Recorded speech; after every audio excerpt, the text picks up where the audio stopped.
Welcome back, boxing fans, to another great show with Sean on boxing. I'm not doing a live today. I've been sitting around watching UConn and Gonzaga. Great game, obviously halftime now. So I thought I'd make a video responding to some troll on X who is a big fan of Jackson. Anyone that watches X knows Jackson is a low-life boxing take dude that just gets lots of negativity. Even Bud Crawford is consistently shit all over him. But he left some crazy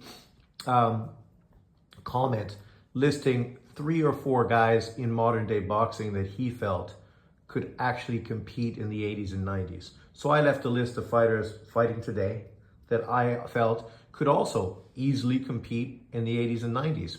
I mean, I've been around watching boxing from the 80s and 90s and the 70s. So when I watch boxers today, I've seen boxers from the 80s and 90s. I watched them. I watched their development. I watched their highs. I watched their lows.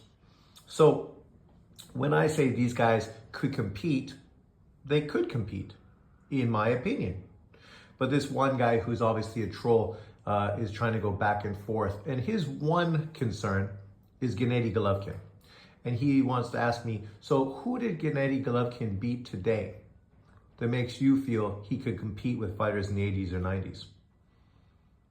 Doesn't matter who he beat. I don't need to go through Golovkin's resume and accomplishments to justify the fact that I feel he could compete in the 80s and 90s. I'm super confident he could compete versus fighters in the 80s and 90s. Nobody said dominate, be the top fighter, be the #1 pound for pound fighter during the 80s or 90s. What he said was compete, which means be a top 10 ranked middleweight or whatever weight class you happen to come from, and be able to compete with fighters from that era, from that decade. And I hold true. Like this guy, he's butthurt because obviously he's one of these Golovkin haters that we see so much throughout Golovkin's reign, right? The same guys that said Golovkin never broke B-Hop's world title defense record. Well, he did do it. It's just one of the titles was a regular title. But he still had over 24 middleweight title defenses. I can't remember the specific number, but a lot. So that in itself is pretty significant. It also shows you the high knockout percentage he had as a middleweight champion, the fact that he's a 2-time middleweight unified champion, and you can cry and moan that he never beat a top fighter, but his draw versus Canelo Alvarez was a draw. He did not lose that fight to Canelo.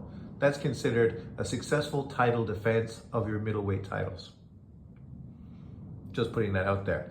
And anyone that's not being a hater realizes that Golovkin was robbed, totally fucked over on that fight card. And then the second fight was delayed because Canelo was caught on the juice. It's funny that when people want to hate on Canelo for a juice and this and that, they don't want to use this to defend Golovkin, right? Because of course, in truth, the people that mostly are hating on Golovkin are the same people hating on Canelo, right? But let's get to this.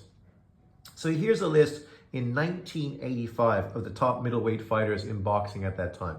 So of course you had Hagler #1, John the Beast Mugabe, James Shuler, James Kitchen, Don Lee, Harold Graham, Robbie Sims, Doug DeWitt, Canadian brother, Wilfredo Benitez, Tony Simpson, and Chung Tai Park.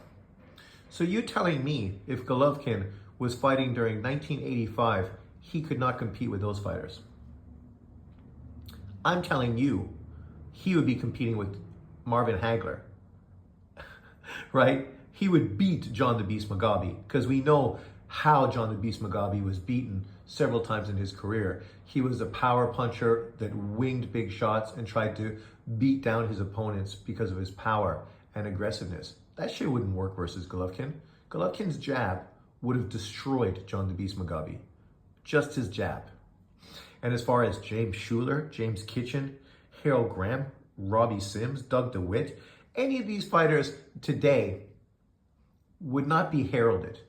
These guys would not be considered pound for pound top fighters. They would not be praised as elite, great fighters in modern day boxing. James Shuler, what's the best win in his career? James Kitchen was a contender. Harold Graham, a UK domestic level slick boxer, Robbie Sims, related to Marvin Hagler. That's his claim to fame. I think Hagler, who's he was related to. Doug DeWitt, Canadian. Wilfredo Benitez was a great welterweight. At middleweight, come on. Tony Simpson, same. Like, the only guy on that name that's a Hall of Famer and elite is the number one fighter, Marvin Hagler.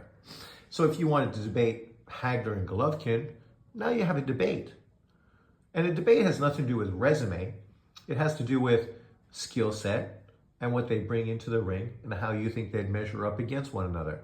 I think obviously Hagler has advantages because he's a lefty and he's got a reach advantage over Golovkin. He's also got great power and a great chin. So both of those guys would not be dented by the chin. And because Hagler's a southpaw, that could potentially take away Golovkin's jab. But it's a great fight. Like literally, that's a great fight. If you're a real boxing fan, you look at that and you think, that's a fight I would love to see, right? Regardless of who you think is going to win, it's a great fight. I remember the John the Beast Mugabe fight. I love John the Beast Mugabe because I was never really a Hagler fan. I was a Leonard fan. So because I was a Leonard fan, I could never really be a Hagler fan. But I love the Beast, knocking guys out, aggressive, exciting style. I've always liked that, and I still do. Now let's look at 1995, right? I'm not going to go through every single year of this. We just take midterm and use that as the one sort of way to judge this. So in 1995,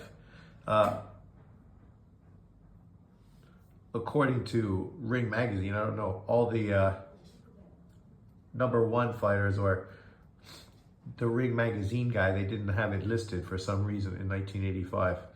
Let's go to 96 and see if we can find something a little more clarified. Still, same thing there, but okay, 1996, that's fine. So if I would have said 95, you guys wouldn't even know who the champion was, and it would be easy for me to give Golovkin tons of praise. But now in 96, okay, the number one guy is now number 6. So at number 1, you have B-Hop, Keith Holmes, William Joppy, Lonnie Bradley, Jorge Castro, Quincy Taylor, who the year before was a world champion, Dana Rosenblatt, Otis Grant, great Canadian fighter, John David Jackson, and Robert McCracken. Of course, people are very familiar with all of these fighters because outside of maybe Jorge Castro, right? But if you've been watching boxing as long as me, you've seen all these fighters fight. Robert McCracken, obviously now a trainer. John David Jackson, now a trainer. So, you know, these are well-named fighters. You tell me Golovkin wouldn't fit into this group with guys like this? You don't think Golovkin would beat Dana Rosenblatt? Really? Even Robert McCracken, John David Jackson, who wasn't the biggest middleweight or the hardest puncher, Lonnie Bradley, William Joppy and Keith Holmes, both good fighters, but neither of them elite, right? B-Hop was by and far the best fighter in this division at this time. He beat Joppy, he beat Holmes, he beat the other top contenders to become an undisputed middleweight champion at that time.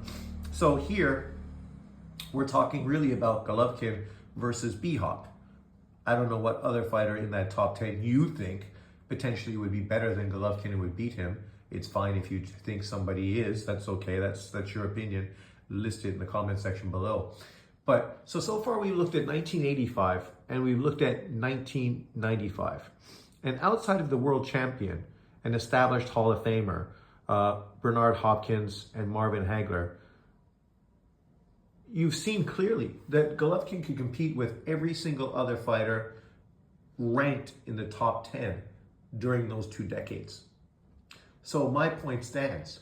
Golovkin could easily have competed in the 80s and 90s.